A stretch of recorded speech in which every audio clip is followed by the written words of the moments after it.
Louvamos ao Senhor porque hoje é um dia muito especial, é o primeiro dia da semana, hoje é um domingo. Isso nos faz recordar que há muitos anos atrás, há mais de 2000 anos, o nosso amado Senhor foi ressuscitado dentre os mortos. Como hoje é domingo de Páscoa é o domingo em que a comunidade cristã celebra a ressurreição de Cristo. Isso é maravilhoso.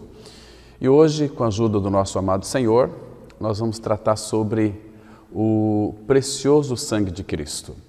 Então nós vamos abrir nossas Bíblias em 1 Pedro, capítulo 1, versículo 18, vamos ler até o 20, que diz assim, 1 Pedro 1, de 18 ao 20.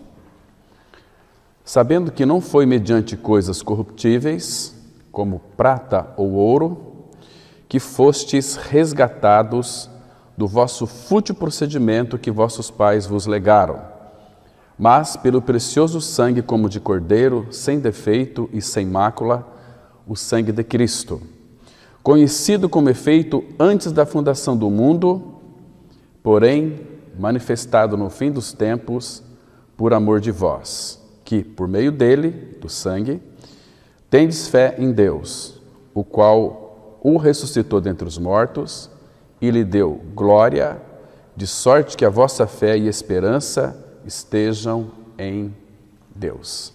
Então vamos ter uma palavra de oração, pedindo que o Espírito Santo do Senhor nos oriente nessa reflexão e que o povo do Senhor, a comunidade do Senhor, seja edificada. Então vamos ter uma palavra de oração.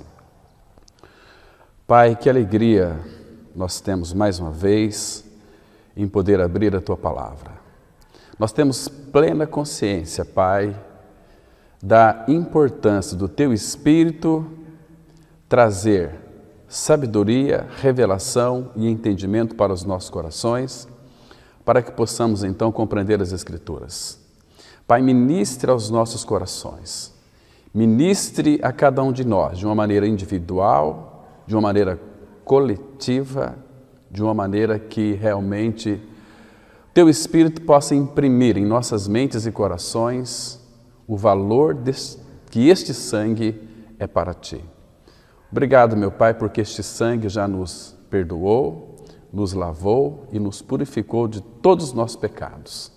E nós Te damos muitas graças, porque este é um fato real que a Tua palavra, então, ela revela para nós. Nós confiamos a Ti, ó Pai, a Tua palavra, dependemos de Ti para que Tu fales conosco. Entregamos nas Tuas mãos esse tempo de reflexão da palavra. Fala conosco, Pai, desejamos, ansiamos e queremos ouvir a Tua voz. Em nome de Jesus nós oramos. Amém. Queridos irmãos e irmãs, nós vamos hoje analisar um pouquinho sobre o precioso sangue de Cristo.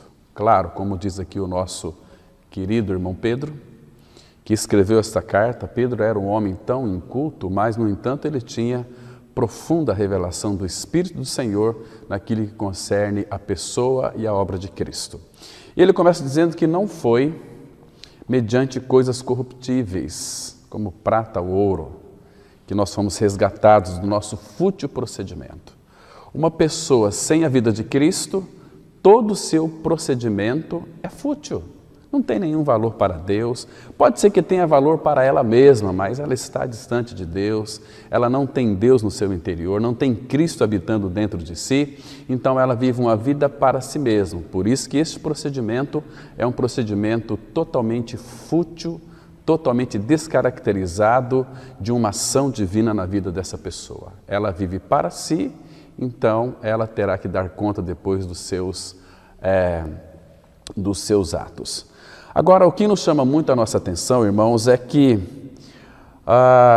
o precioso sangue do Cordeiro foi o qual nos resgatou totalmente e plenamente dos nossos pecados. É importante que nós venhamos a saber que a obra na cruz, ela tem duas vertentes muito interessantes que nós jamais devemos demover da nossa mente, do nosso coração. O primeiro delas é que aquilo que Cristo realizou na cruz do Calvário foi uma salvação plena, foi uma salvação perfeita.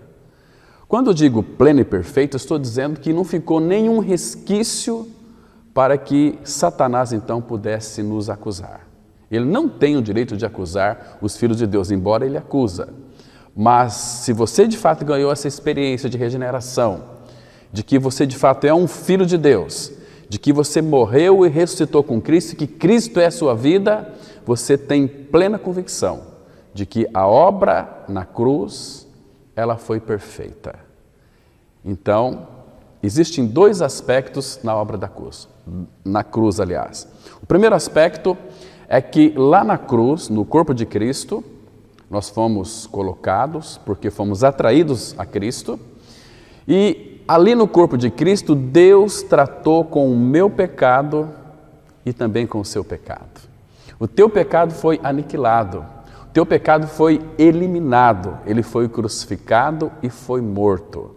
Então, o que significa estar morto para o pecado? Significa que aquela fonte produtora de pecados, aliás, ela morreu, ela perdeu o seu efeito. Hoje nós temos a plena convicção de que o pecado não tem domínio sobre nós, porque nós estamos debaixo da graça. Claro que é uma graça que responde ao Senhor, é uma graça que devolve a Ele aquilo que de fato Ele fez por nós, com gratidão no nosso coração, que nós podemos devolver ao Senhor.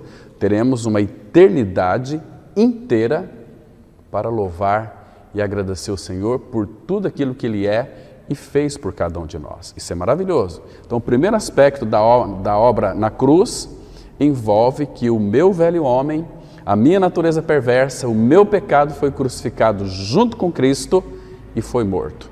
Existem muitos textos que declaram esta verdade, tão solene, tão sublime. Romanos 6,6 vai dizer que o meu e o seu velho homem foi com Cristo crucificado para que o corpo do pecado seja destruído, seja desfeito, seja aniquilado e não venhamos servir mais ao pecado como escravo. Foi uma obra tão perfeita que Cristo realizou sozinho na cruz do Calvário. Mas claro, se ficasse tão somente nisso, Satanás poderia nos acusar então. Mas o que foi que aconteceu naquela cruz? Foi que o sangue que Cristo verteu, sangue de Deus, como diz aqui nesse texto que nós lemos de 1 Pedro 1, de 18 a 20, é um sangue como de cordeiro, sem defeito, sem mácula, sem nenhuma mancha. É o sangue de Cristo, o sangue de Cristo. É o sangue de Deus que foi vertido naquela cruz e aquele sangue caiu como que em cima da tampa da arca. Aquela tampa da arca significa assento de misericórdia. O sangue de Cristo foi então derramado, foi aspergido, o sangue de Deus, porque Ele que é o nosso sacrifício, Ele fez o sacrifício, mas Ele que é também o sacrifício, o Cordeiro de Deus que foi imolado por nós. O sangue, ele caiu ali em cima da tampa da arca, que chama-se propiciatório. Ele fez propiciação pelos nossos pecados. Não apenas dos nossos pecados, mas também pelos pecados do mundo inteiro. 1 João 2,2. Então, a eficácia do sangue do Cordeiro, ali na tampa da arca, significa que Deus, a partir do momento quando nós cremos no Senhor Jesus Cristo, que morremos com Ele, ressuscitamos com Ele, o pecado foi removido, mas os nossos pecados que nós havíamos cometido anteriormente e aqueles pecados que vamos cometer futuramente, eu não estou aqui afiançando para que nós venhamos a viver uma vida de pecado, não é isso. Porque o apóstolo Paulo, ele faz uma pergunta lá em Romanos 6,2, né? Uma vez que onde abundou o pecado, superabundou a graça, então nós temos que pecar para que venha mais graça? De modo nenhum. Como viveremos ainda no pecado? Nós, os que para ele morremos. Nós morremos para o pecado, então a obra já foi feita, a obra já foi consumada no Calvário. Temos que crer para ganhar, então, essa experiência de regeneração, a morte do velho homem, a libertação plena do pecado. Mas e os nossos pecados que cometemos anteriormente? Aí que entra a eficácia do sangue, um sangue sem defeito, um sangue sem mácula. O sangue de Deus, na pessoa de Cristo, foi vertido na cruz para quê? Para que o seu pecado, o meu pecado, fosse perdoado, fosse lavado e fosse purificado. O que é a purificação dos pecados? Primeiro que somente o sangue tem este poder de purificar os nossos pecados. Estão me compreendendo? Então, purificar é fazer com que o nosso pecado, segundo Isaías vai mostrar que a cor do nosso pecado é vermelho, Isaías 1, versículo 18, a cor do pecado é vermelho, mas o sangue do Cordeiro torna o nosso pecado tão branco, mas tão branco que ele é mais alvo do que a neve. Não existe uma outra cor que expressa essa brancura tão profunda do que a neve. Agora, o sangue de Cristo tem este poder de tornar o meu e os seus pecados mais alvejados, mais brancos do que a neve. É o sangue de Cristo que tem esta eficácia, este poder tremendo, meu irmão, de deixá-lo purificado. Então, quando Deus olha para mim e para você, Ele nos vê através do sangue do Cordeiro. Era como que se nós nunca tivéssemos cometido um só pecado, porque quem nos justificou pelo sangue foi o próprio Senhor. Então, quem tentará acusação contra os eleitos de Deus? É Deus quem nos justifica. Então, a justificação foi do tamanho de Deus. Cordeiro sem defeito, um cordeiro sem mancha, sem mácula. Então foi o sangue vertido de Cristo na cruz que nos purifica, que nos lava totalmente, plenamente dos nossos pecados. Por isso que hoje nós celebramos a Páscoa. Hoje é domingo de Páscoa. A Páscoa cristã, ela é uma das festividades mais importantes para o cristianismo, porque a Páscoa representa a ressurreição de Cristo. O que nós celebramos hoje? A ressurreição de Cristo. Mas, queridos, há algo muito mais interessante ainda que eu quero lhe dizer. Se a Páscoa significa a ressurreição de Cristo, porque foi no primeiro dia da semana, num domingo, que Deus o Pai trouxe Jesus Cristo dentre os mortos, e, amados, Jesus Cristo foi ressuscitado pelo Pai dentre os mortos. Mas se você dar uma olhada em Efésios capítulo 2, versículo 6, você vai perceber que você também foi ressuscitado juntamente com Cristo, pois lá está escrito assim: juntamente com Cristo, com Ele, nos ressuscitou e nos fez assentar nos lugares celestiais em Cristo Jesus. Então, queridos, nesta oportunidade, neste domingo de Páscoa, nesta manhã, nós vamos falar um pouquinho sobre o precioso sangue de Cristo. Agora, irmãos, o que seria de nós se não fosse o sangue do Cordeiro, onde ele tem uma eficiência, uma eficácia de nos lavar, de nos purificar, de nos tornar mais brancos do que a neve.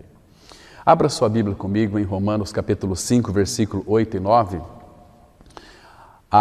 Está escrito assim, Romanos 5, verso 8 e 9.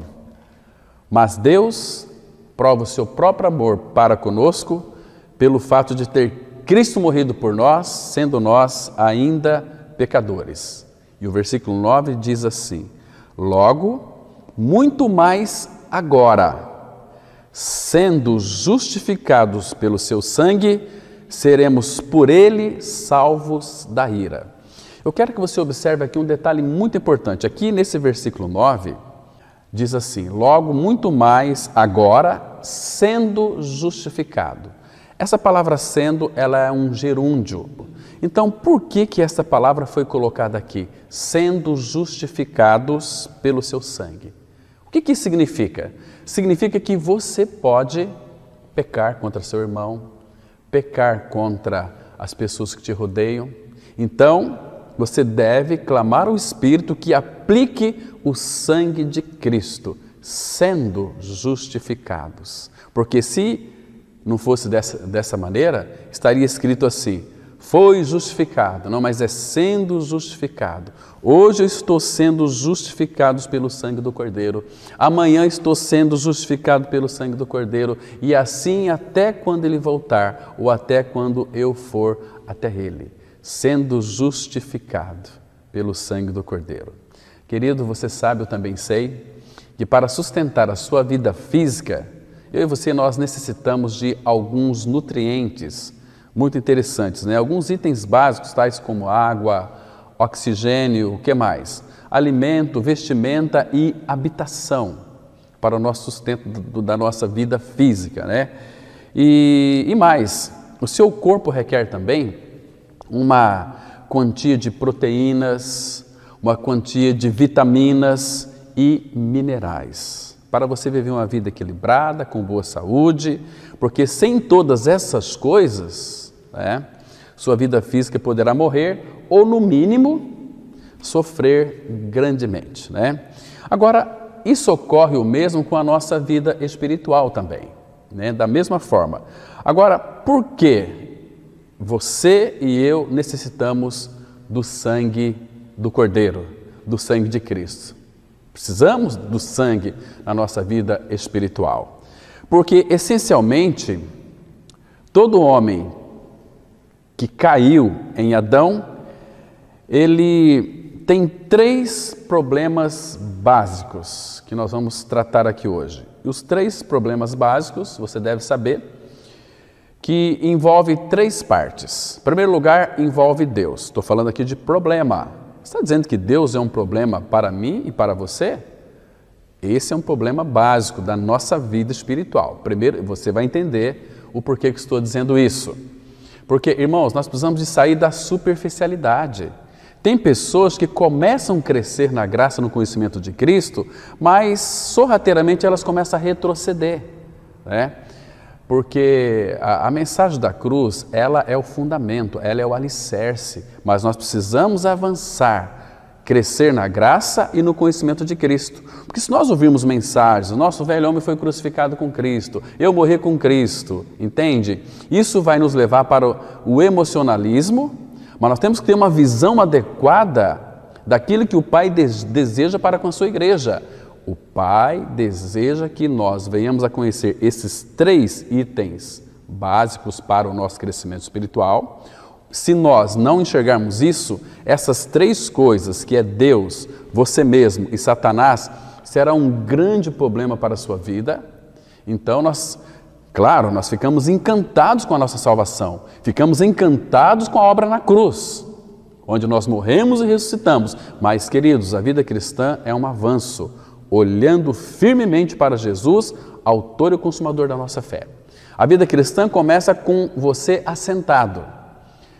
Efésios 2,6, eu já me referi aqui anteriormente e quero falar para você novamente, que juntamente com Ele nos ressuscitou e nos fez assentar nos lugares celestiais em Cristo. Então nós estamos assentados nos lugares celestiais em Cristo, quando nós nascemos de novo. Em Efésios 5,2, a palavra fala que é para a gente andar em amor. Você está sentado, descansando na presença do Senhor, então você começa a caminhar agora, começa a andar. Este andar em amor é andar no Espírito. Se vivemos no Espírito, assentados nos lugares celestiais em Cristo, o mesmo Espírito vai fazer com que nós começamos a andar. Aí depois nós vamos começar a correr a carreira cristã e olhando firmemente para Jesus, autor e consumador da nossa fé. Então a vida cristã, ela é um avanço, ela é um progresso. Não existe vida cristã estática. Muitos se acomodam ouvindo aí mensagens e mais mensagens, mas que de fato eles não desejam crescer, vivem uma vida cômoda, aí eles começam a criticar as outras pessoas, achando que eles são os donos da verdade, mas não é assim com o nosso Senhor.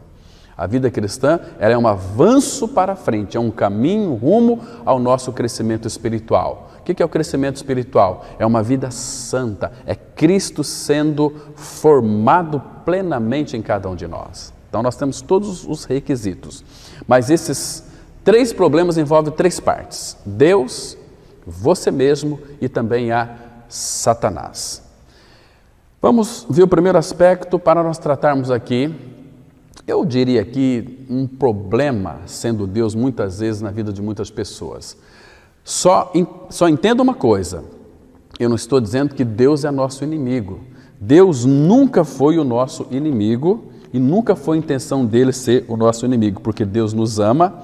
Se você ler, por exemplo, aqui no Evangelho de João, no capítulo 15, você vai perceber que ele nunca nos teve como nosso inimigo. Já disse aqui uma vez para vocês, em João 15, 13, Jesus disse assim: ninguém tem maior amor do que este, de dar a alguém a própria vida em favor de seus amigos.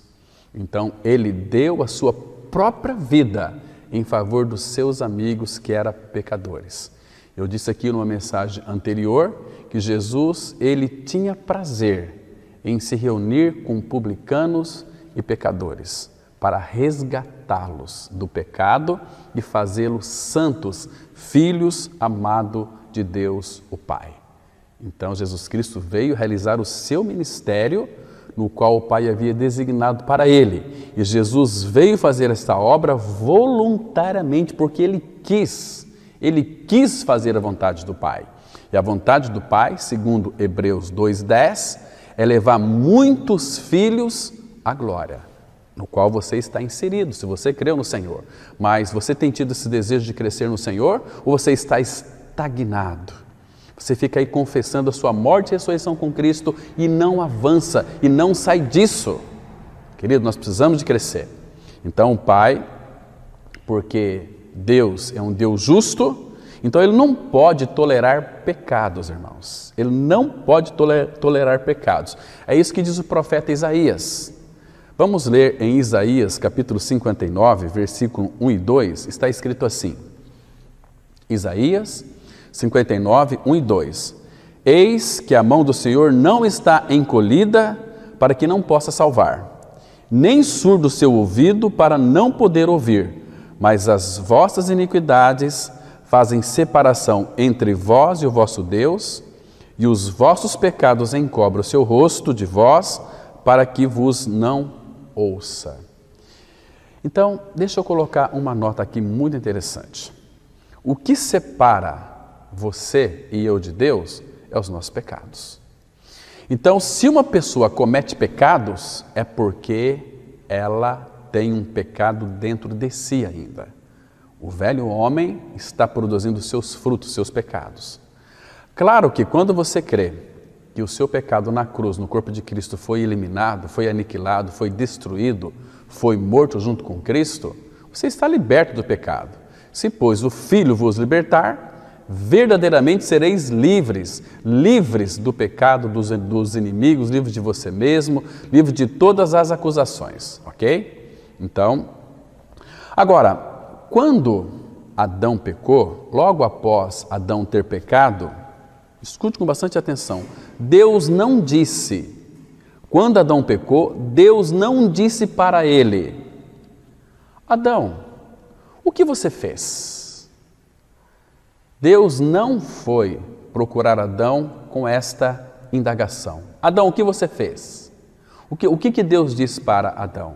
Adão, onde você está? A partir do pecado, Deus foi em busca do homem. Queridos, na regeneração, na salvação, não é nós buscando a Deus, é Deus buscando o homem. Gênesis 3:9. Adão, onde está você? Em outras palavras, Deus não está preocupado com seus pecados.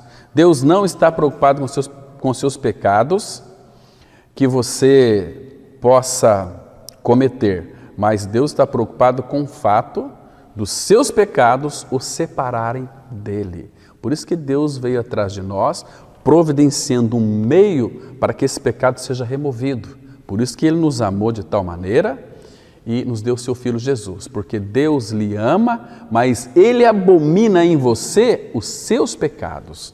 Por isso que Romanos 8:3 vai mostrar que Deus na cruz em Cristo condenou não você, mas condenou o seu e o meu pecado. O nosso pecado foi crucificado e foi morto. Então Deus abomina não você, mas os seus pecados. E Deus deseja libertar você do pecado e também dos pecados. O pecado, Deus já executou essa libertação na cruz, enviando o seu Filho Jesus Cristo para morrer a sua morte. E o sangue de Cristo é para tratar com o meu e com os seus pecados.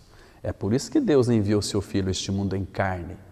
Em João 1, versículo 29, no dia seguinte, viu João a Jesus, que vinha para ele e disse: eis o Cordeiro de Deus, que tira o pecado do mundo. E claro, por outro lado, o sangue de Cristo nos lava, nos perdoa, nos purifica de todos os nossos pecados. É uma obra plena, é uma obra perfeita de regeneração. Querido e amado ouvinte, você que está me assistindo nesta oportunidade, neste domingo tão gostoso de Páscoa, quero dizer para você que há somente uma coisa em todo o universo que de fato pode lançar fora os seus pecados. É o sangue precioso do Cordeiro, é o sangue de Cristo, é o sangue de Deus vertido na cruz em teu favor. Não é pelo muito orar, não é por você fazer muita penitência, não é por você ler muita Bíblia, nem por muita lamentação, nem fazer rituais, nem promessa de ser melhor, nem sentimento de culpa, nem um período de espera, não, nada, senão o sangue precioso de Jesus Cristo derramado no Calvário. Aquele precioso sangue, somente Ele tem o poder de remover os meus e os seus pecados. Não apenas remover, mas de purificá-los, a ponto de quando Deus nos vê, Ele nos vê como que se nós nunca tivéssemos cometido um pecado sequer. Acompanhe comigo em Hebreus capítulo 9, versículo 22. Hebreus 9, 22, a Bíblia, ela diz assim, olha: como efeito, quase todas as coisas, segundo a lei, se purificam com sangue, e sem derramamento de sangue não há remissão. Irmãos, sem derramamento de sangue não há remissão, não há como Deus nos resgatar. E eu fico, às vezes, muito abismado, porque as pessoas estão indo para as comunidades evangélicas, fazendo tantos sacrifícios, fazendo tantas penitências, é tanto ritualismo para aplacar a sua consciência. Sabe quando é que elas vão conseguir isto? Nunca, porque sem derramamento de sangue não há remissão. Agora, quando eu creio na minha morte com Cristo, eu também preciso de crer na eficácia do sangue vertido no Calvário, aquele sangue de Deus sem defeito, sem mancha, é o sangue de Jesus que me purifica de todos os meus pecados. Todos os meus pecados, nenhum sequer ficou sem purificação. Então eu sou em Cristo verdadeiramente livre. Deixa eu contar para vocês uma coisa muito interessante. Isso aqui é ilustrado lá no livro de Êxodo, né? Alguns dos filhos de Israel, eles podem ter sido tão pecaminosos quanto foram os egípcios. Você se lembra lá de Êxodo capítulo 12? Mas mesmo assim, quando Deus enviou então o seu anjo para ferir todos os primogênitos da terra do Egito, você deve se recordar lá de Êxodo capítulo 12, ele não disse para os filhos de Israel: quando eu vir os vossos bons comportamentos, os vossos sacrifícios, os vossos rituais, eu vou passar por vós. Passar, no hebraico, Pesach, é Páscoa. Né? Páscoa também, para o povo de Israel, significa a passagem do inverno para a primavera. Mas aqui nesse sentido, lá em Êxodo 12, versículo 13, Deus não estava preocupado com os comportamentos deles. Ele disse que quando eu vir o sangue, passarei por vós. Queridos, Deus não exigiu dos filhos de Israel bons comportamentos. Deus não exigiu que eles orassem bastante. Deus não exigiu que eles lessem muito o Antigo Testamento, a Torá, o Decálogo, os 10 Mandamentos, nada disso, não foi nada disso, né? Deus não exigiu que eles se comportassem bem, não foi isso. Deus, o que Deus fez? Deus ordenou-lhes para que eles imolassem um cordeiro e aspergisse o sangue na ombreira da porta, que é uma figura linda da cruz, né? Imolar aquele cordeiro pascal e aspergir o sangue do cordeiro sobre as ombreiras das portas.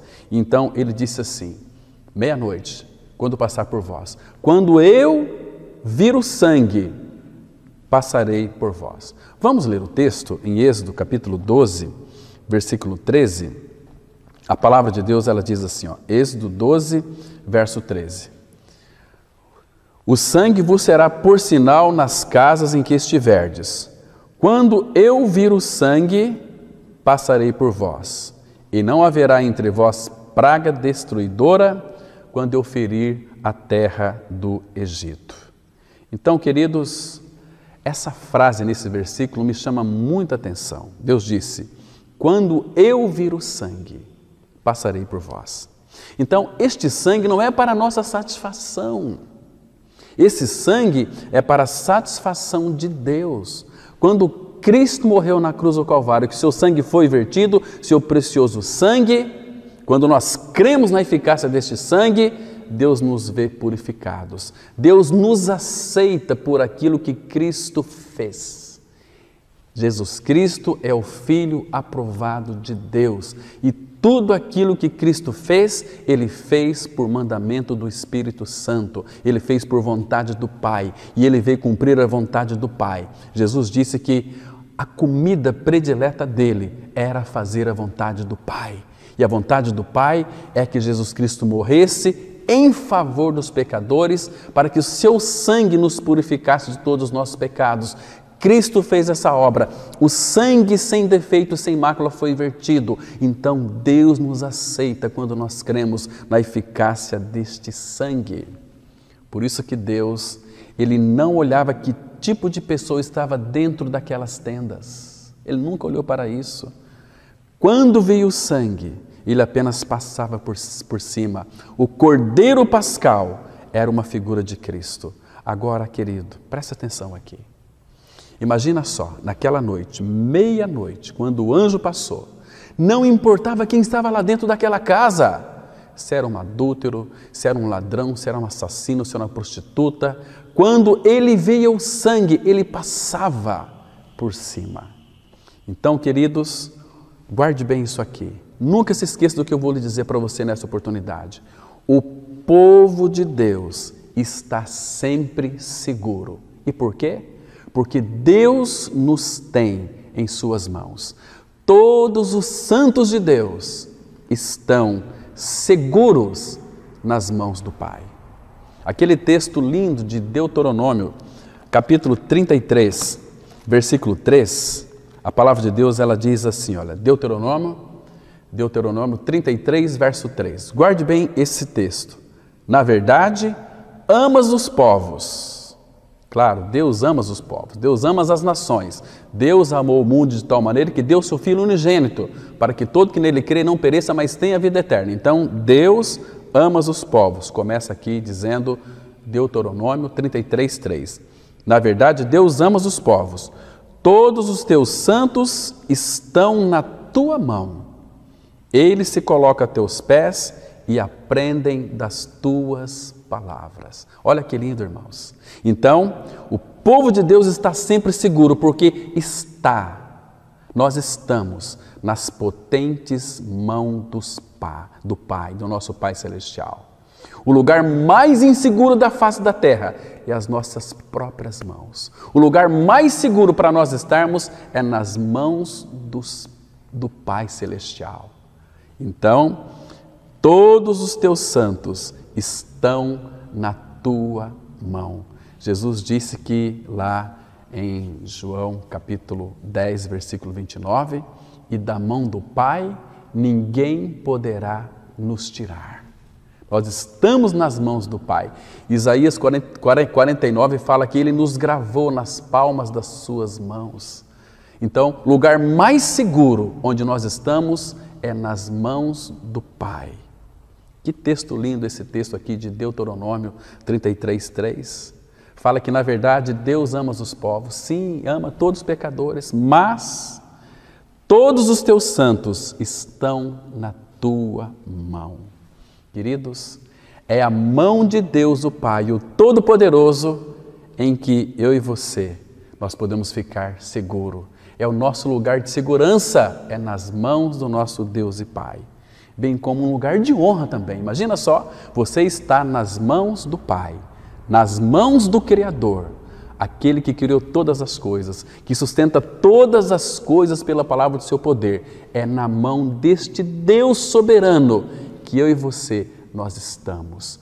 Todos os teus santos estão nas tuas mãos. Então, querido, nada pode ferir o homem que fez o seu refúgio em Deus. Sabe por quê? Porque Deus, Ele deu um mandamento que me salva. Deixa eu ler para você aqui. Abra sua Bíblia no Salmo 71, versículo 3.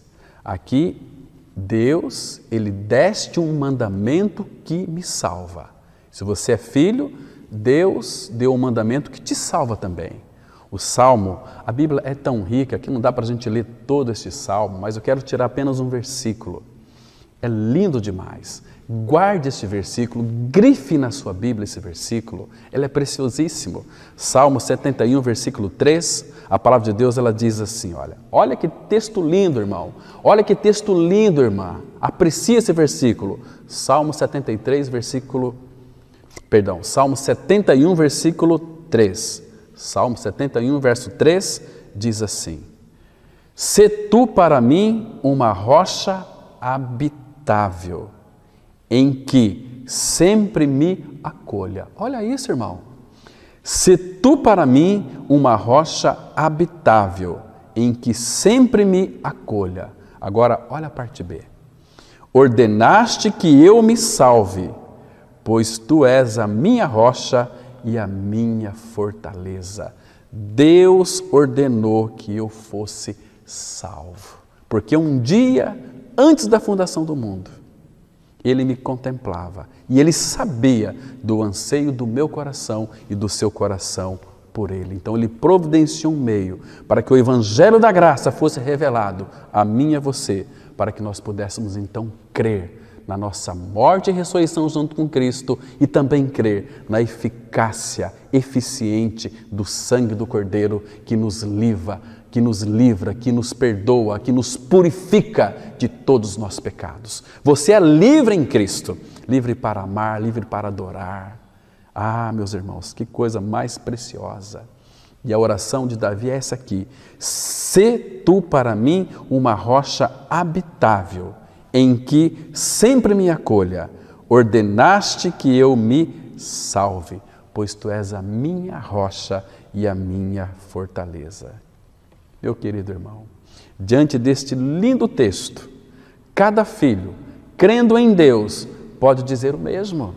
Se você está me entendendo? Peste, fome, guerra, tempestade, todos estes receberam o mandamento de Deus para salvar o seu povo. Por outro lado, se não há segurança para nós no tempo de angústia sobre essa terra, Deus com certeza Ele vai nos arrebatar antes mesmo de nós sofrermos situações além das nossas forças. Então não temas, não temas. Quando Ele disse lá no Salmo 23:4, "Ainda que eu ande pelo vale da sombra da morte, não temerei mal nenhum, porque tu estás comigo." Então Ele sabe até que ponto eu posso suportar uma provação. Se vier uma provação muito grande, que eu não possa suportar, sabe o que Ele vai fazer comigo e também com você? Está escrito no profeta Isaías, no capítulo 57, versículo 1, lá está escrito assim, olha: "Perece o justo e não há quem se impressione com isso. e os homens piedosos são arrebatados sem que alguém considere nesse fato, pois o justo é levado antes que venha o mal. Está vendo aqui? Então, se vier o mal sobre a sua vida, que está além das tuas forças, e quem sabe disso é somente o Senhor, o que Ele vai fazer? Ele vai nos levar. A palavra levar significa arrebatar, harpazo. Vai nos arrebatar antes que venha o mal. Então isso é tão precioso, meu querido e amado irmão e irmã. Então, não fique aborrecido aí, com nenhum sentimento ou falta de sentimento nessa questão. Descanse na suficiência da obra que Cristo realizou na cruz do Calvário, morrendo a sua morte, para que você pudesse ver a sua vida, e sempre lembre-se que você foi purificado pelo sangue do Cordeiro. Pedro fala isso em 2 Pedro 3,9, para a gente não se esquecer da purificação dos nossos pecados. Isso tem que ser a nossa segurança. Isso é a porta que abre os portais eternos. O sangue do Cordeiro nos purificou dos nossos pecados, porque o sangue de Cristo é, primeiramente, para a satisfação de Deus, não a nossa.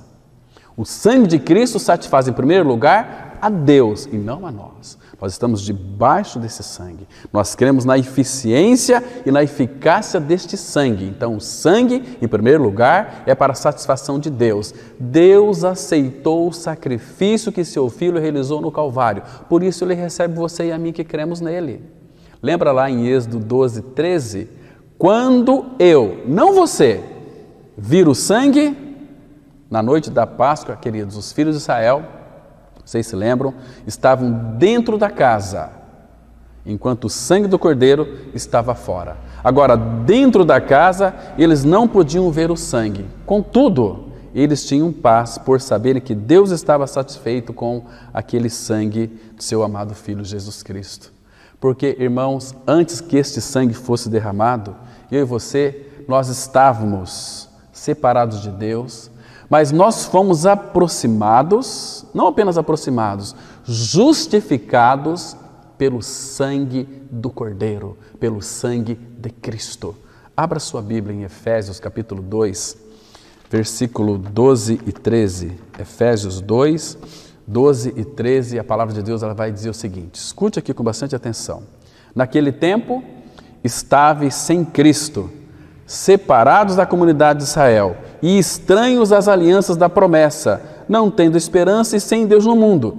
Graças ao Senhor, que era naquele tempo, quando então nós não conhecíamos o Senhor, não conhecíamos a obra do Calvário, não conhecíamos a Cristo, não conhecíamos o Pai. Nós conhecíamos o Pai só de ouvir falar. Deus é Deus, Criador, Ele amou o mundo, deu seu Filho Jesus Cristo, mas nós não tínhamos essa experiência. Mas o versículo 13, a Bíblia diz assim, Efésios 2,13, mas agora, nem antes e nem depois, mas agora, em Cristo Jesus, em Cristo, vós, eu e você, vós, que estáveis longe, fostes aproximados pelo sangue de Cristo. O sangue de Cristo, meus queridos e amados irmãos, nos aproximou de Deus o Pai, porque nós fomos justificados. Lembra lá de Romanos capítulo 5, versículo 1? Justificados, pois, mediante a fé, temos paz com Deus por intermédio de Jesus Cristo. Fomos justificados com Deus, temos paz com Deus, porque o sangue de Cristo nos aproxima dEle. Nos aproxima dEle. Isso é tão maravilhoso, meus queridos irmãos. Então, nós temos a redenção pelo seu sangue, pelo sangue do Cordeiro. Mas agora, em Cristo Jesus, eu e você, que estávamos separados, estávamos longe, fomos aproximados pelo sangue de Cristo. Ou seja, quando o Espírito Santo revelar que este sangue precioso do Cordeiro faz com que realmente os nossos olhos sejam abertos para vermos a sua eficácia e que então Deus ficou plenamente satisfeito, recebendo e aceitando todo pecador, toda pecadora que creu na obra consumada do Calvário. Porque no Calvário, o velho homem foi crucificado. Deus tratou com o pecado no pecador. Jogou o pecado no pecador, crucificou o pecado do pecador. Mas, queridos, todos os nossos pecados que nós havíamos cometido anteriormente, que porventura vamos cometer no presente, cometer amanhã ou depois, o sangue de Jesus Cristo, seu Filho, nos purifica de todo pecado. Queridos, e que noite foi aquela para o nosso Senhor. A palavra fala que Deus é luz e não há nele treva nenhuma, mas houve um dia, meus queridos, que o nosso amado Senhor, ele teve que passar por uma noite de trevas, por uma noite de angústia. Claro que isso foi exemplificado lá na 9ª praga do Egito, né? Sobre aquelas trevas, né? Dando uma figura linda de uma pessoa sem a luz de Cristo, uma pessoa que anda totalmente na sua ignorância.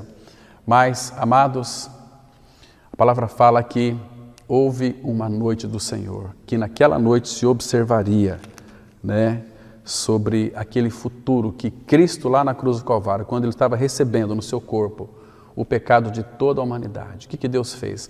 Deus trouxe trevas sobre toda a face da terra, do meio-dia até as 3, quando seu Filho então rendeu o seu Espírito. Houve trevas sobre a face da terra, porque Jesus Cristo na cruz, com o meu e seu pecado, ele ficou totalmente desfigurado. Porque, irmãos, o que aconteceu na cruz? Olha o texto, você conhece, mas eu quero ler para vocês novamente aqui, um texto que me chama muita atenção, em Isaías 53, versículo 6, que diz assim: todos nós andávamos desgarrados, como ovelhas, cada um se desviava pelo caminho, mas o Senhor fez cair sobre ele, sobre Jesus, a iniquidade de nós todos. Jesus estava na cruz, ele foi crucificado 9 horas da manhã. Das 9 até o meio-dia, ele ainda tinha comunhão com o Pai. Ele falava com o Pai, ele chamava Deus de Pai. Pai, perdoa-lhes porque não sabem o que fazem. Ele atendeu aquele ladrão da cruz que foi salvo, que foi regenerado também. Aquele ladrão estava sob convicção de pecados, porque ele ouviu os transuentes pregando o Evangelho. Os transuentes ali, os principais sacerdotes, que tiravam sarro, faziam pilhérias a respeito de Cristo na cruz, o que eles diziam? Eles diziam assim: não és tu que destrói o templo em 3 dias? Salva-te a ti mesmo. E outros diziam: salvou os outros, a ti mesmo não pode salvar-se. Por que Jesus não pôde salvar a si mesmo? Porque ele nos salvou, ele é o meu e o seu Salvador. Então aquele ladrão ouviu essas palavras. Imagina só aquele ladrão na cruz, ouvindo aquelas palavras de Jesus ao Pai: Pai, perdoa-lhes porque eles não sabem o que fazem. Aquelas palavras entrou nos ouvidos daquele ladrão e o Espírito Santo o convenceu de que ele estava ali porque ele era um pecador. Os atos dele levou a isso. Então ele disse para aquele seu amigo: você nem temes a Deus estando sob igual sentença? Nós, na verdade, porque os nossos atos merecem isso. Mas disse para o seu amigo, se referindo a Jesus: mas este nenhum mal fez. E ele virou-se para Jesus e fez uma oração tão linda. Ele disse para Jesus assim: Jesus. Essa palavra Jesus significa eu sou a salvação. Jé é de Jeová, Su, salvação, ou eu sou a salvação. Ele disse para Jesus: Jesus, lembra-te de mim quando vieres no teu reino. E que Jesus respondeu para ele: em verdade te digo hoje, estarás comigo no paraíso. Que lindo, irmãos. Então, das 9 às 12, o nosso amado Senhor teve comunhão com o Pai. Mas quando foi meio-dia, quando o Pai então fez com que a sua iniquidade e a minha iniquidade caísse sobre Cristo, querido irmão, houve trevas sobre a face da terra, do meio-dia até as 3 horas da tarde. Ele ficou desfigurado. Aquele lagar Jesus pisou sozinho. O que estava acontecendo naquele momento, meus queridos irmãos? Deus estava em Cristo, reconciliando o mundo e não imputando aos homens as suas transgressões. Por quê? Porque Deus fez cair sobre ele a iniquidade de todos nós. Queridos, aquela hora do Senhor foi uma hora terrível, foi a hora em que o filho se sentiu separado do Pai. Então ele disse: Deus meu, por que me desamparaste? E, amados, por que me desamparaste? Foi por tua causa, foi por minha causa. Jesus nos amou e pelo seu sangue nos purificou dos nossos pecados. Apocalipse 1, versículo 5. Irmãos, hoje ninguém pode olhar para o céu e ver o sangue de Cristo. Mas eu vou dizer algo para vocês. Nós não estamos vendo o sangue de Cristo, mas, no entanto, o sangue de Cristo está lá. Está lá. Ele está lá fazendo por você e por mim e satisfazendo a Deus a seu favor e também a meu favor. O sangue de Cristo, quando nós olhamos para o céu, nós não vemos, mas a Bíblia diz que o sangue de Cristo está lá, fazendo satisfação para o coração de Deus e para o nosso coração também. Estão me compreendendo, irmãos? Embora eu não possa ver o sangue de Cristo no céu, você pode crer na sua eficácia. Este sangue resolve o seu problema com Deus, o Pai. Hebreus 9:24, a Bíblia diz assim: porque Cristo não entrou em santuário feito por mãos, figura do verdadeiro, porém no mesmo céu, para comparecer agora, por mim, por você, por nós, diante de Deus. O sangue de Cristo, quando Ele entrou no Santo dos Santos, presença do Pai, Ele foi com o seu próprio sangue, para comparecer agora diante de Deus o Pai, por nós, diz a Bíblia em Hebreus 9:24. Em Hebreus 12:24 também diz assim: e a Jesus, o mediador da nova aliança, e o sangue da aspersão que fala coisas superiores ao que fala o próprio Abel. Então Jesus está diante do Pai com seu próprio sangue. Ele compareceu agora, por mim e por você, diante do Pai. Irmão, quando você crê no Senhor Jesus Cristo, você é um aceito pelo Pai. Deus o Pai, segundo Efésios 1:6, na revista corrigida, que Deus nos fez agradáveis a si mesmo, mas no amado, que é seu Filho Jesus Cristo. Então, queridos, deixa eu lhe fazer uma pergunta para você aqui.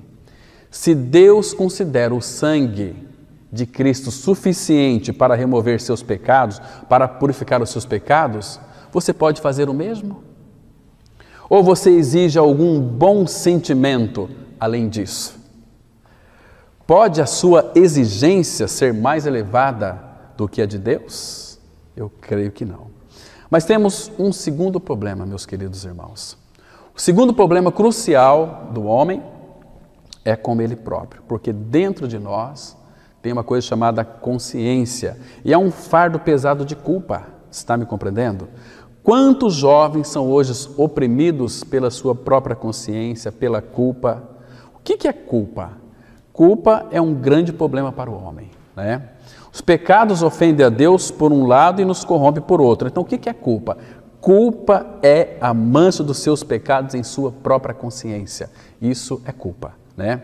Como que uma janela, né, que ela nunca é lavada, fica toda embaçada, a consciência vai escurecendo até que finalmente pouca luz pode penetrar. E vou dizer uma coisa para vocês aqui: nenhum detergente neste mundo, nenhum composto químico, nenhum ácido, soda, pode lavar a mancha da culpa da sua consciência. O profeta Jeremias, capítulo 2, versículo 22, ele disse assim: pelo que, ainda que te laves com salitre e amontoes potassa, continua a mácula da tua iniquidade perante mim, diz o Senhor Deus.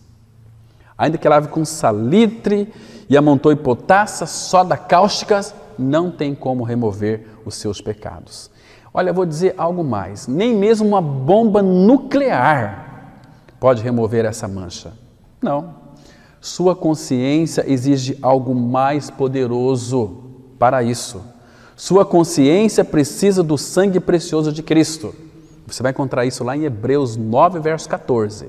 Hebreus 9, 14, a palavra de Deus ela diz assim: muito mais o sangue de Cristo que, pelo Espírito eterno, a si mesmo se ofereceu a Deus sem mácula, a Deus, purificará a nossa consciência de obras mortas para servirmos ao Deus vivo. Deixa eu ler de novo, irmão.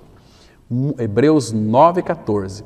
Muito mais o sangue de Cristo, que pelo Espírito eterno a si mesmo se ofereceu sem mácula a Deus. O sangue de Cristo purificará a nossa consciência de obras mortas para servirmos ao Deus vivo. Está me compreendendo? Agora aqui, irmãos, está as boas novas. Quando Jesus Cristo morreu na cruz, a sua morte, ela cumpriu plenamente todos os requisitos da lei de Deus, por mim e por você, né? Em outras palavras, sua dívida de pecado já foi paga. Louvado seja o Senhor.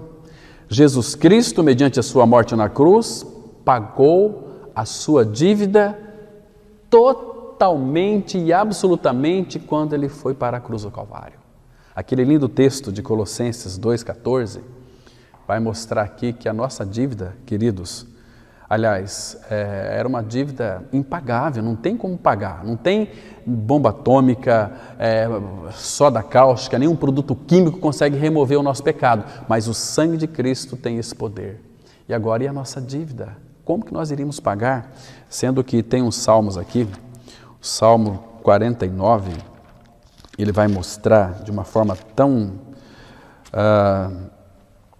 real, que não tem como nós pagar a redenção da nossa alma.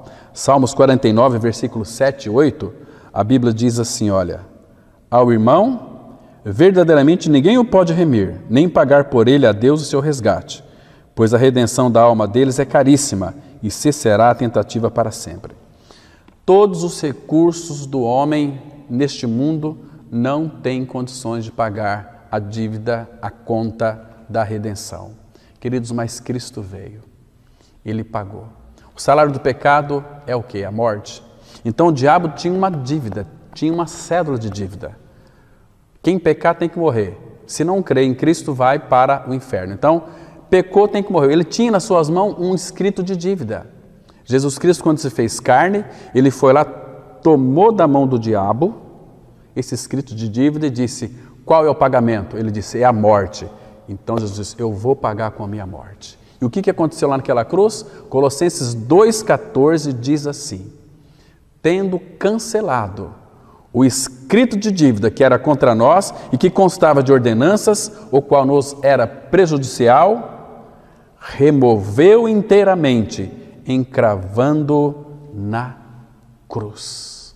O salário do pecado é a morte, esse escrito de dívida é a morte, então eu vou morrer na cruz, eu vou pagar o preço do pecado de toda a humanidade.